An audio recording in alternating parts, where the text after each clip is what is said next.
అందులో మొట్టమొదటి వారు ఈ కోవకు చెందినటువంటి సింహరాశి. ఎందుకంటే పవర్ఫుల్ రాశి. సింహరాశి అంటే సామాన్యమైన రాశి. కిందని శరీరంగా నిర్మాతలు ఉన్నారు, చాలా దెబ్బతిన్నారు. ఇంత దెబ్బతినలేదు.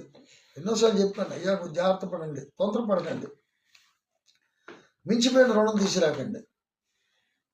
ఇప్పుడు ఒక సినీ నిర్మాతలు ఉన్నారంటే ఎంత కష్టపడుతున్నారు, ఎంత డబ్బులు ఎక్కడెక్కడి నుంచి ఫైనాన్స్ తీసుకొస్తున్నారు, కోట్ల మీద వ్యాపారం.